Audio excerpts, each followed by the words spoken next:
Hermanos queridos, por favor, abran sus Biblias en Hechos, capítulo 19.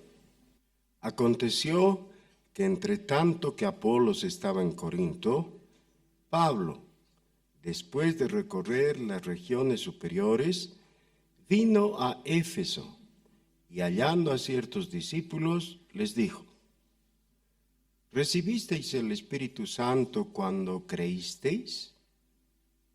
Y ellos le dijeron: ni siquiera hemos oído si hay Espíritu Santo.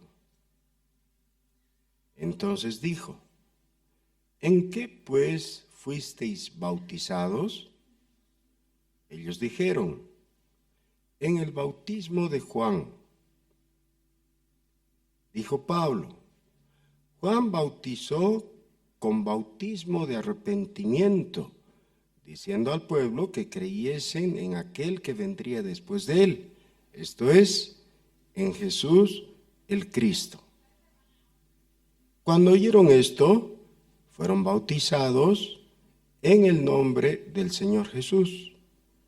Y habiéndoles impuesto Pablo las manos, vino sobre ellos el Espíritu Santo, y hablaban en lenguas y profetizaban. Eran por todos unos 12 hombres. Y entrando Pablo en la sinagoga, habló con denuedo por espacio de 3 meses, discutiendo y persuadiendo acerca del reino de Dios. Pero, endureciéndose algunos y no creyendo, maldiciendo el camino delante de la multitud, se apartó Pablo de ellos y separó a los discípulos, discutiendo cada día en la escuela de uno llamado Tirano. Oremos. De nuevo, Señor, acudimos a ti para rogarte con humildad que tú, por tu palabra, nos convenzas de la verdad, nos guíes en ella y nos des de tu Espíritu. Por Jesús. Amén.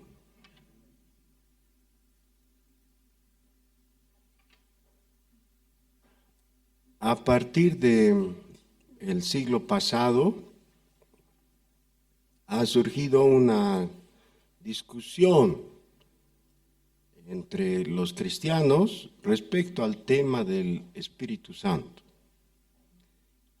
Hay básicamente 2 posiciones, ¿no? La recepción o la llegada del Espíritu Santo se realiza en el momento de creer en Jesucristo, es una de las posiciones, y la otra es que hay un evento separado y posterior, al cual algunos le llaman la segunda bendición. No todos usan el mismo lenguaje, pero la idea es básicamente esa. Como les decía, a principios del siglo XX se produjo algo que se ha venido a llamar históricamente la ola del pentecostalismo. Así ha nacido el movimiento pentecostal y especialmente la iglesia o denominación Asambleas de Dios, que es la de más grande y rápido crecimiento en todo el mundo. Para mediados del siglo XX, en la década de los 60, y a nuestro país en la década de los 70, ha llegado un nuevo movimiento que se llamó de los neopentecostales o el movimiento neopentecostal, con características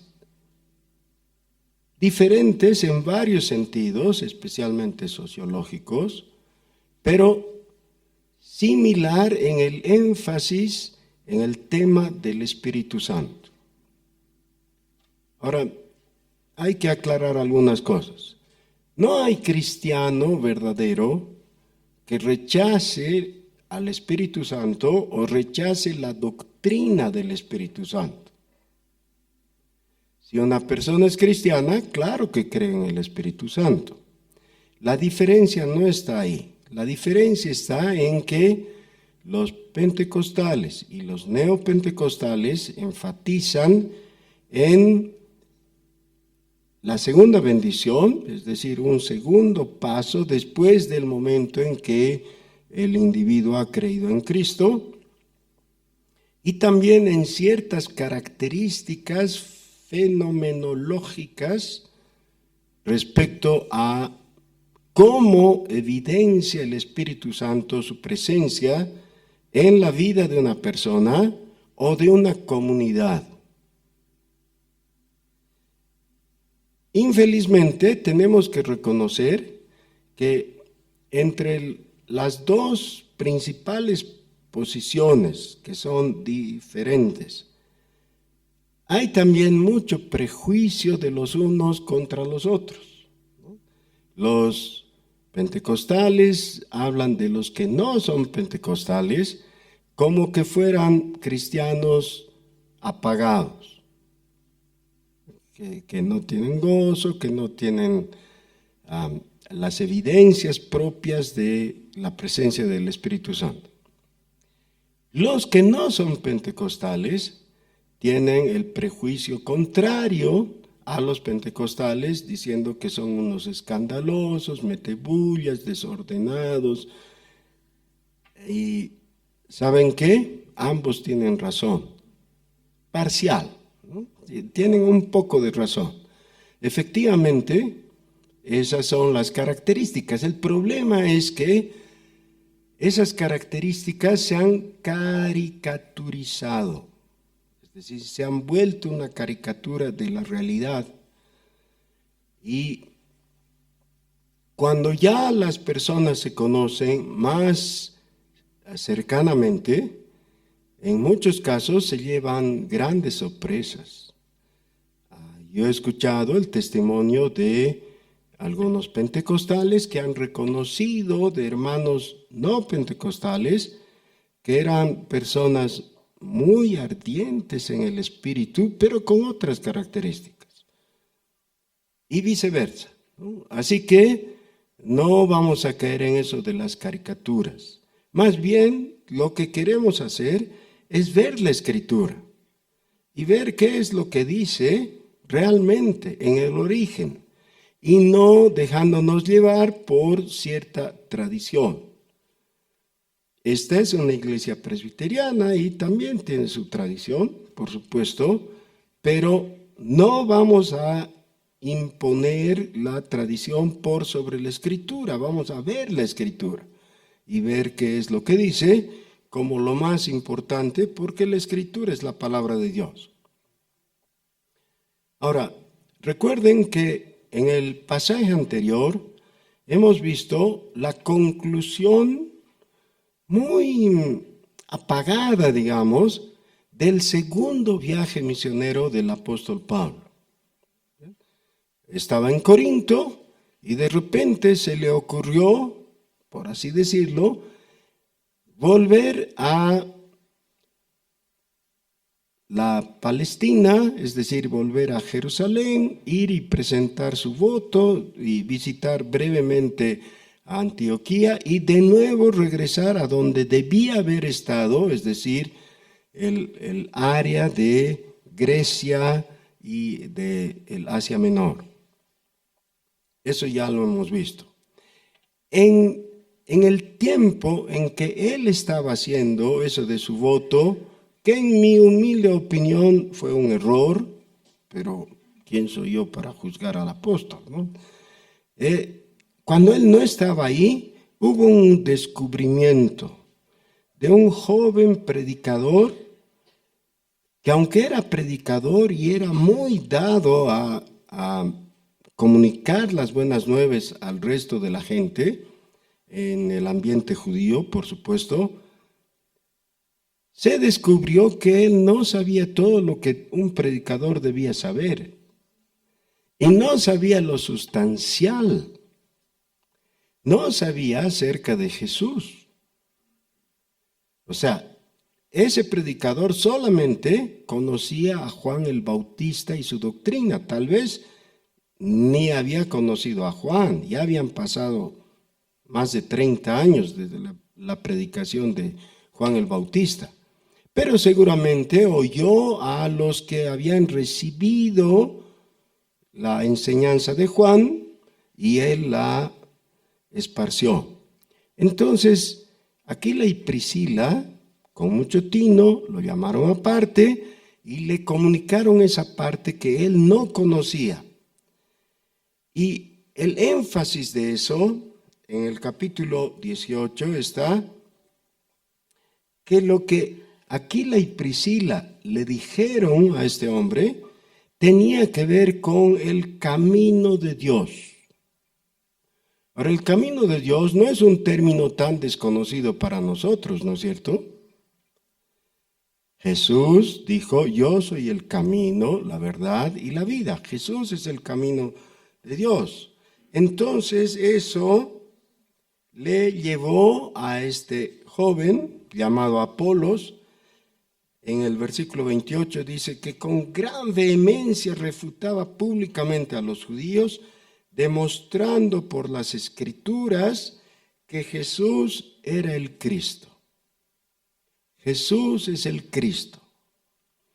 Ese es el meollo del Evangelio. Si tuviéramos que ir resumiendo y recuperando lo más importante del mensaje del Nuevo Testamento, tendríamos que quitar lo uno y lo otro y quedaríamos con esta afirmación fundamental. Jesús es el Cristo. Ahora, queridos amigos, quizás entre algunos de nosotros están algunas personas que no han llegado a ese punto.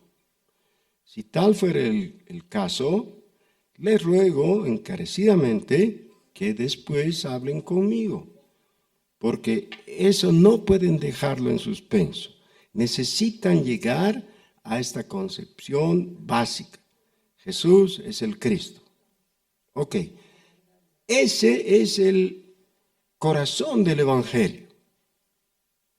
Pero ahora, en el pasaje que hemos leído ahora, encontramos que este joven Apolos no era el único que estaba en esa posición de un mensaje incompleto, insuficiente y que realmente no lleva a la salvación.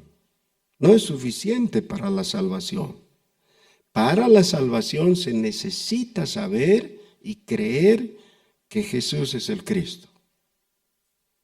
Muy bien, entonces ya vuelto Pablo a esta región y estando en Éfeso, encontró a un grupo de discípulos y les preguntó, ¿recibisteis el Espíritu Santo cuando creísteis? Y aquí encontramos un asunto muy interesante que todos nosotros debiéramos tomar en cuenta y que nos sirva de parámetro para evaluar nuestra propia condición. En una ocasión yo estaba visitando a un amigo, a un hermano, que le había pedido a un mecánico que vaya a ver su auto, el auto de mi amigo, en su casa, porque un día queriendo salir, el auto no funcionó más, pero estaba en el garaje de su casa. Así que él llamó al mecánico para que vaya y lo arregle. El mecánico pataleó un buen rato con el auto, pero parece que no podía hacer nada. Así que desarmó gran parte del motor, las diferentes cosas, le cambió bujías y le revisó cada cosita y lo rearmó. Y cuando ya tendría que estar todo listo, dijo, esta es la hora de la verdad. puso la llave en el contacto, giró, ¿y qué creen que pasó? No funcionó. No funcionó. Y era la hora de la verdad, porque uno puede decir, está todo bien armado, este motor tiene todo lo que tiene que tener. Sí, no funcionó. Y si no funciona, no importa que en teoría esté todo en su lugar. No funciona.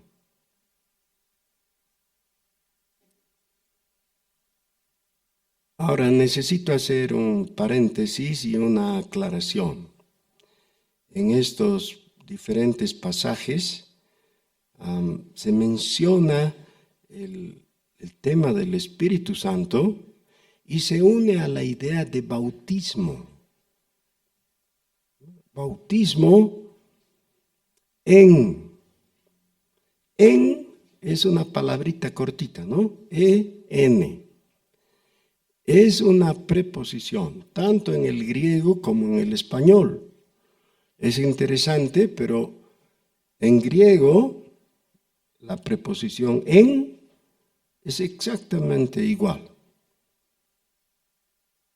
Epsilon, nu. Y se lee igual que en español. La cosa rara es que en griego aquí no dice en.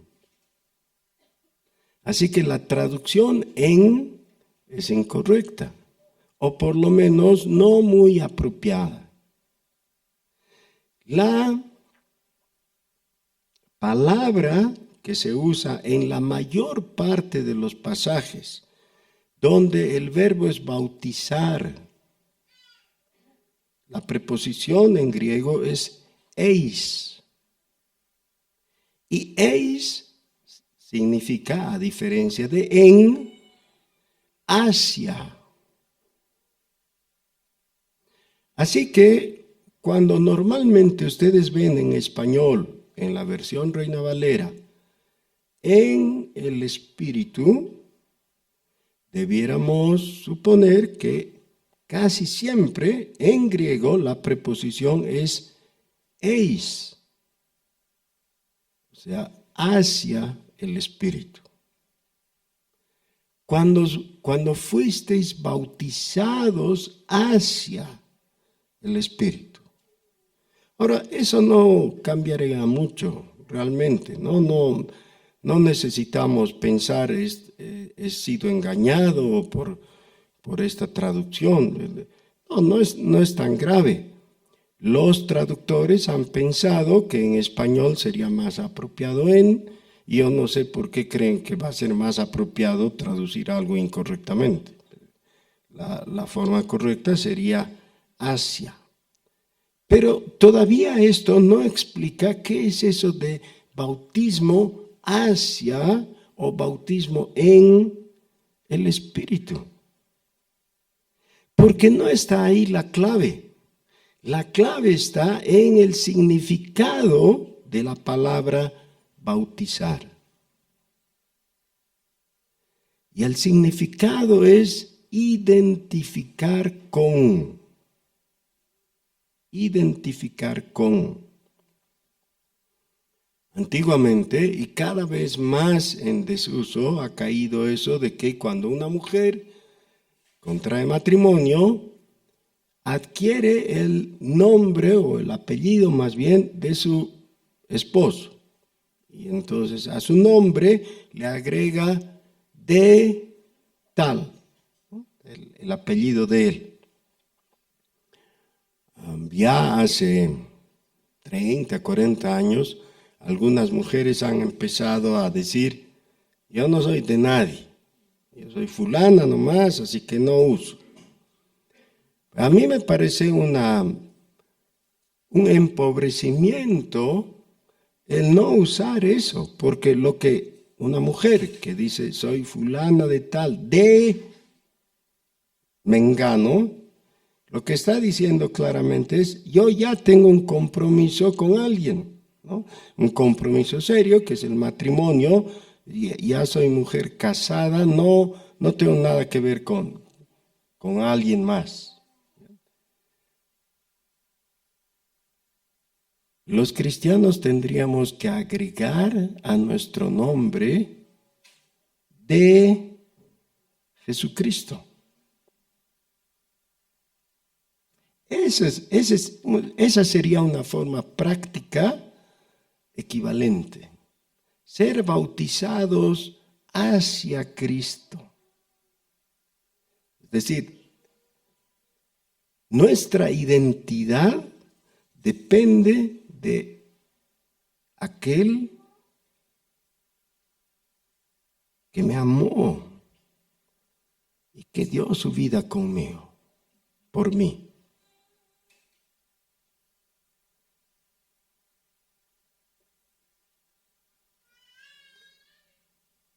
Alguien que no puede aquilatar el acto supremo de amor de Jesús por nosotros y luego no puede identificarse con Jesucristo como su Señor y Salvador, realmente es una persona que no merece salvación. El Señor Jesús mismo les dijo a los discípulos, el que quiera conservar su vida, la perderá. El que pierda su vida por causa de mí y del Evangelio, él la va a recibir. Es decir, nos identificamos con Cristo en una forma tan plena que es como que estamos siendo bautizados hacia Él. Ese hecho trae de sí mismo una comunicación del Espíritu Santo. Ahora, el Señor Jesús, voluntaria o involuntariamente, todo el tiempo estaba irradiando de su Espíritu. Hubo momentos, por ejemplo, según los evangelios, que Él llegó a un lugar y los demonios sin más empezaron a gritar, ¿qué tienes con nosotros? ¿Crees que no sabemos quién eres? El Santo de Israel. Como denunciando a Jesús. ¿Ya?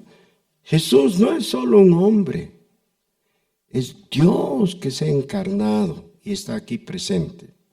Bueno, eso produjo en los demonios, pero produjo también en otras personas, tanto creyentes como no creyentes. Es muy interesante que en cierta ocasión el Señor Jesús se acercó a los discípulos que estaban camino a Emaús. Esto fue después de la resurrección. Y no se reveló a ellos, pero fue a su lado hablándoles. Luego ellos recordaron y dijeron, ¿acaso no ardía nuestro corazón cuando Él nos abrió las Escrituras para explicarnos lo que tenía que suceder con el Cristo? Ahora, hay una parte que es netamente intelectual. El Señor abrió las Escrituras y les comunicó o les explicó las Escrituras para que ellos entendieran que lo que había pasado recientemente con Él de morir y luego resucitar, no era algo que tendría que haberles extrañado, era lo que estaba anunciado en el Antiguo Testamento. Esa es la parte objetiva y es intelectual. Pero no es eso lo que ellos están preguntándose. Lo que se preguntan es, ¿acaso no ardía nuestro corazón mientras ocurría esto? Cada vez que un predicador genuino del Evangelio lo expone, debiera haber esa comunicación de carácter espiritual también. Y sus oyentes tendrían que preguntarse, mientras le escuchaba el Evangelio, ¿no ardía mi corazón? Ahora, eso solo se produce por el Espíritu Santo. El Espíritu Santo es el que trae fuego al corazón y lo hace arder hacia Dios. Les dice Pablo a estos discípulos, recibieron y ellos dicen, ni siquiera hemos oído que hay Espíritu Santo. Y luego se aclara, ¿no? En realidad solamente habían recibido el mensaje de Juan, que era un llamamiento al arrepentimiento. Versículo 5. Cuando oyeron esto, fueron bautizados en el nombre de Jesús. Significa, se les comunicó el Evangelio, especialmente en esas áreas que ellos no conocían, que se puede resumir otra vez con el nombre de Jesús. Y fueron bautizados, es decir, fueron identificados con esa afirmación que en el capítulo 18, versículo 28 está tan clara, que Jesús es el Cristo. Cuando ocurrió eso, dice que por la imposición de manos del apóstol, el Espíritu Santo vino sobre ellos. No es exactamente, es decir, no es exactamente lo mismo, y no es tampoco algo automático. La pregunta que se hacen unos y otros, y cuya respuesta es diferente en el caso de unos y otros, es si esto establece un modelo a seguir. Los pentecostales dicen, claro, ese es el modelo a seguir, por eso está aquí. Los no pentecostales, especialmente los cesacionistas, dicen, este no es el modelo a seguir, es solamente un acto histórico que ocurrió una vez. Entonces mencionan que hubo un momento del derramamiento del Espíritu en Pentecostés, Hechos capítulo 2, más tarde con el apóstol Pedro cuando visitó la casa de Cornelio. Y ahora otra vez, como actos puntuales que muestran el inicio de la vida cristiana entre la comunidad judía en Pentecostés, entre la comunidad nueva gentil con Cornelio y los suyos, y ahora entre estos otros que tenían el mensaje de Juan el Bautista, pero que no conocían todo el Evangelio. Hay buenas razones, buenas explicaciones de parte de unos y buenas razones de parte de los otros. Pero lo que necesitamos evaluar nosotros es que con buenas razones no tenemos el asunto arreglado. De la misma manera que ese mecánico que les conté podría decir, he hecho todo lo que el manual dice. He desarmado el motor, lo he limpiado, lo he engrasado, lo he acomodado. Está bien, está todo en orden. Pero cuando doy la llave para el contacto y quiero hacer funcionar, no funciona.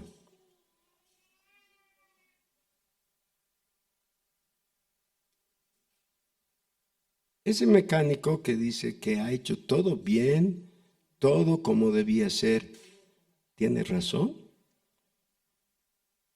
Tal vez tiene razón. Tal vez todo lo que tenía que hacer lo hizo.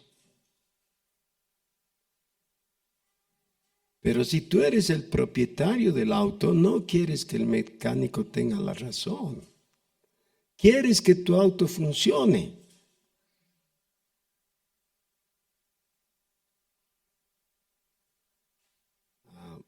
Una de las conversaciones con mi esposa, mientras oíamos un predicador en la radio, que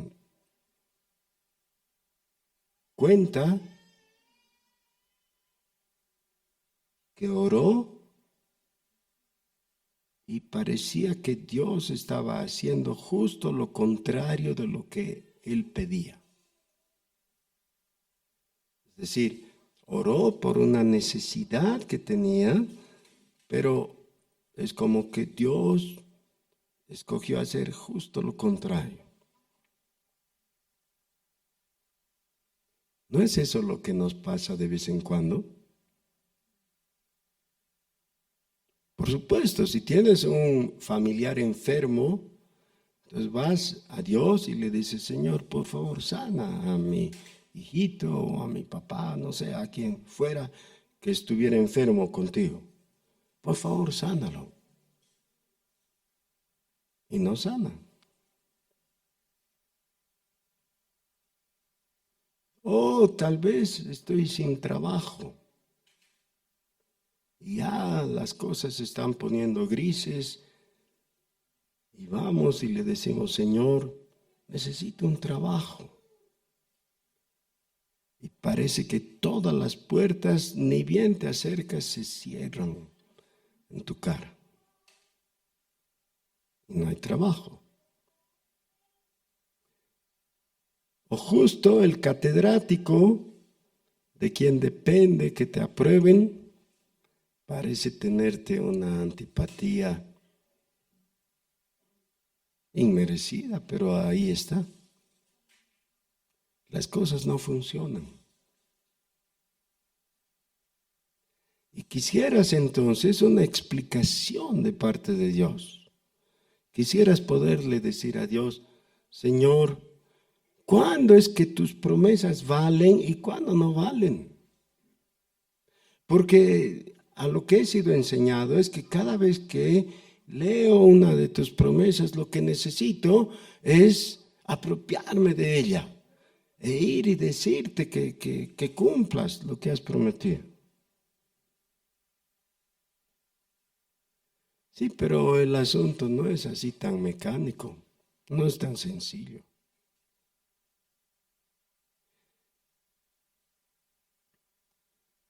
La vida cristiana consiste en vivir con Cristo. Consiste en que Jesucristo esté presente en tu vida todo el tiempo. No el momento en que necesitas algo y entonces vas, le pides y te da o no te da o algo así. No, eso tendría que ser en un momento especial, culminante por el recuerdo de tus necesidades, pero no el transcurso de tu vida cristiana. Todo ese tiempo en que dices que eres cristiano, necesitas tener la conciencia de que Jesucristo está presente por su Espíritu. Y ahí es donde entra el tema de los dones espirituales. Aquí se habla de que hablaron en lenguas. Pero ¿saben qué? Eso de los dones es un tema que aparece para completar una enseñanza que está dando. En 1 Corintios capítulo 12, en Romanos capítulo 12 también. Pero hay varias epístolas donde ni se menciona el asunto de los dones. Sin embargo, aunque no con el nombre, hay un tema que sí está presente todo el tiempo, que tiene que ver con la vida cristiana en su día a día, en su desarrollo cotidiano completo. Y es el tema del fruto del Espíritu. El fruto del Espíritu. Hay algunas flores que cuando las llevas a tu casa, no necesitas encargarle, no necesitas rogarle, simplemente te comparten su fragancia. ¿No es verdad? A veces compramos y llevamos flores para que nuestra casa esté con buen olor. Ese buen olor está representando el fruto del Espíritu. Cuando el Espíritu Santo, que es el Espíritu de Jesús, además no es otro Espíritu, no es otro Dios, es un solo Dios en tres personas. El Espíritu Santo es el Espíritu de Jesús. Cuando el Espíritu Santo está presente, entonces el aroma de Dios, de Jesucristo, está presente. El fruto del Espíritu es amor, gozo, paz, paciencia, benignidad, bondad, fe, mansedumbre. Eso es lo que dice, ¿no? El fruto del Espíritu se ve así. Ya 7, o más bien 9 aspectos que se pueden observar. Algunos traductores dicen, en realidad el fruto del Espíritu es uno solo, es amor. ¿Cómo se ve ese amor? En el gozo, la paz, la paciencia, etc. No importa, es una discusión secundaria y más gramatical que otra cosa. Pero el Espíritu se deja sentir. Ahora voy a hacer la pregunta que el apóstol les hace a estos discípulos de Juan. Por favor, no contesten en voz alta, permanezcan callados, pero no dejen de contestar en su corazón, en su mente. La pregunta es, ¿el Espíritu Santo está presente en tu vida?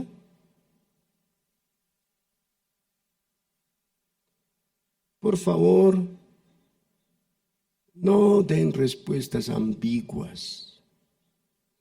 Las respuestas ambiguas son útiles cuando uno quiere salir del paso, ¿no? Y estamos hablando los unos con los otros, pero ahora estás hablando contigo mismo. Estás en la soledad de tu conciencia. Sé honesto. La respuesta tiene que ser sí o no. Otra vez, ¿el Espíritu Santo está presente en tu vida?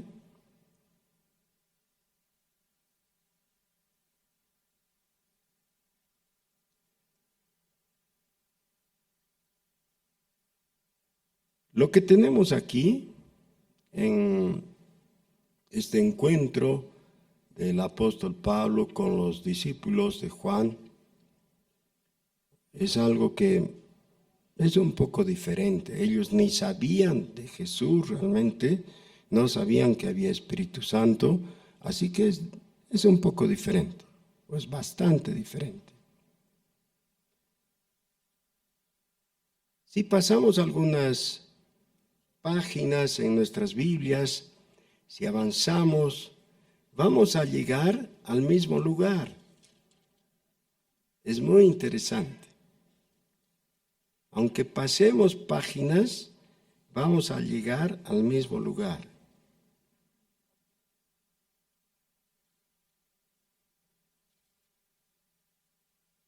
A la ciudad de Éfeso.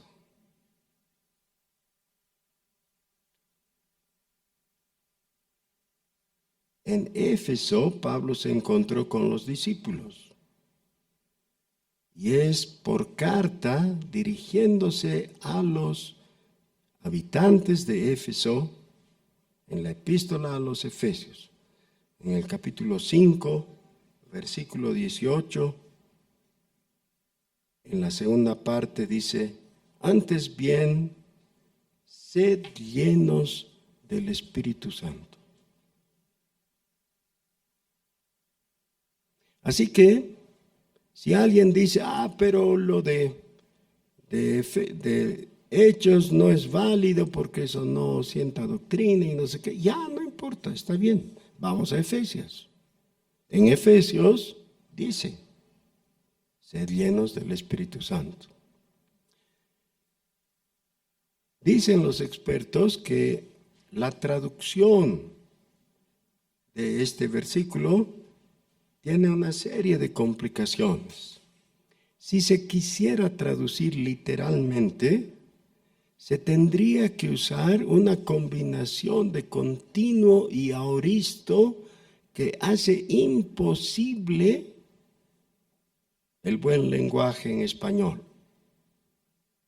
¿Ya? Porque en español solamente podemos hablar en presente, listo. ¿Ya? Y este es un imperativo además. Pero en griego está así. Lo más cercano a una buena traducción es: sean llenos del Espíritu Santo. ¿Por qué está así tan complicado en griego? Porque en griego se nota más claramente la conexión con el siguiente versículo.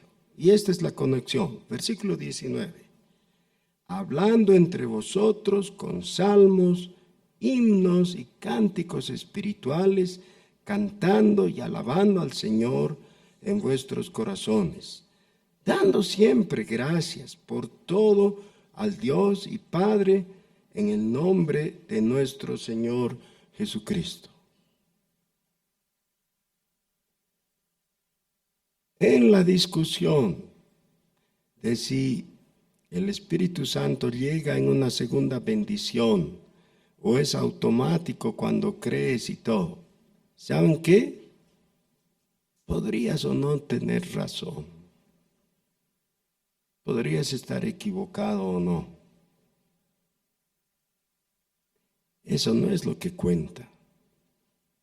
Lo que cuenta es si hoy, aquí, y cuando salgamos de aquí, el Espíritu Santo es eso que hace la diferencia entre ese auto, como el de mi amigo, que está con todo bien, todo perfecto, pero no funciona. O aquel otro, como a todos nos gusta, que te subes, das vuelta a la llave y el motor empieza a ronronear. ¿Qué es lo que se espera, no es cierto? Es decir, hay la presencia real, vital, generadora de vida del Espíritu.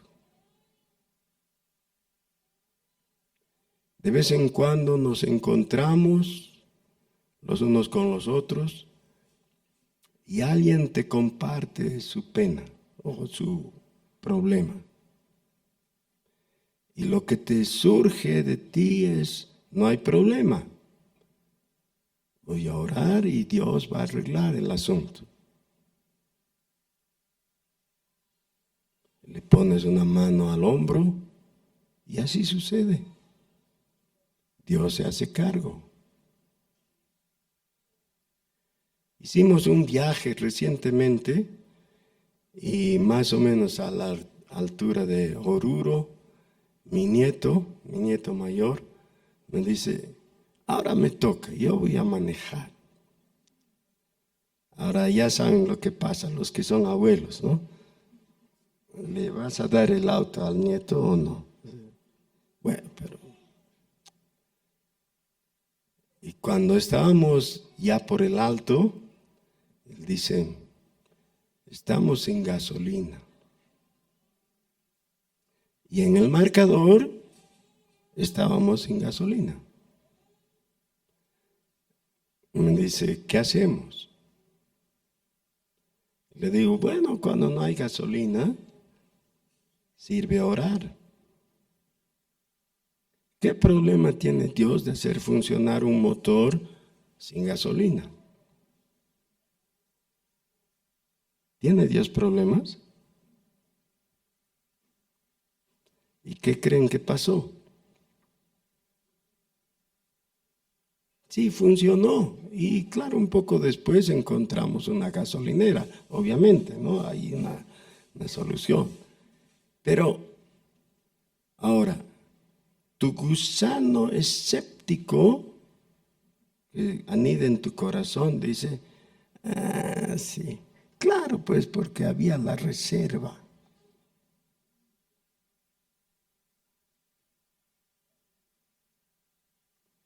No, el punto es creerle a Dios o no. ¿Cuándo estás dispuesto a creerle?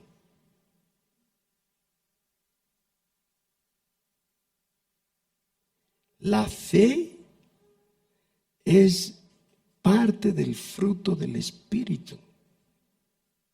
¿Le crees a Dios realmente cuando su palabra está en tu mente, en tu corazón? Cuando has conservado la palabra de Dios y entonces viene la necesidad y entonces acudes al Señor y el Señor te dice, yo me hago cargo. Mis promesas son válidas. Yo voy a cumplir.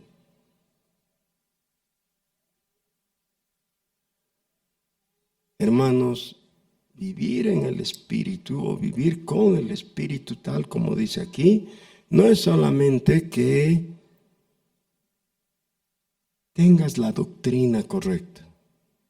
La doctrina correcta es muy apreciable, pero necesitas el impulso, necesitas la realidad, necesitas la devoción. Miren, aquí en el texto, en Efesios, no hay nada extraño. No hay nada que tienes que hacer, adoptar una posición de yoga, ¿no? Y pararte o echarte en una forma especial y cruzar los dedos o algo así. No hay nada de eso. Miren, todo lo que dice es accesible a nosotros. Dice, hablando entre vosotros con salmos, con himnos y cánticos espirituales, cantando y alabando al Señor en vuestros corazones. Eso es. Porque el Señor se complace de estar en medio del pueblo que honra su nombre. Vamos a hacer una pruebita breve. No es algo mágico, es algo muy práctico. La mayoría de ustedes están con barbijo, así que aprovechen que están con barbijo y hablen solo para que ustedes mismos escuchen. ¿Ya? Vamos a decirle, gloria a Dios. Muy leve, ¿no? Muy leve. Gloria a Dios. Vamos a subir el volumen un poquito, ¿ya? Gloria a Dios. Gloria a Dios.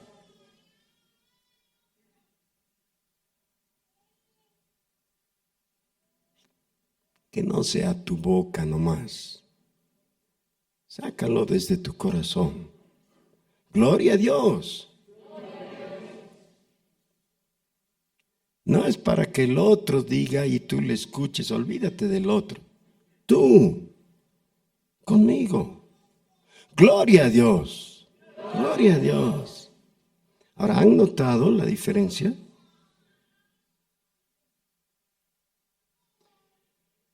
Si tú quieres articular algo desde el exterior y que eso mueva tu interior, es un recurso de peña folclórica. No estoy haciendo eso.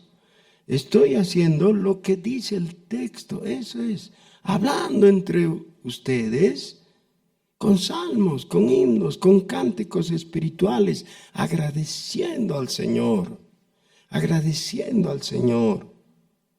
Hoy te levantaste con salud. Gracias a Dios. Y si piensan, pero eso me pasa todos los días. ¿Qué tiene de extra? No. Hoy podrías haber amanecido muerto. Claro.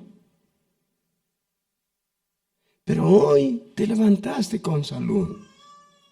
Gracias a Dios. Y después tuviste agua caliente para la ducha. Gracias a Dios.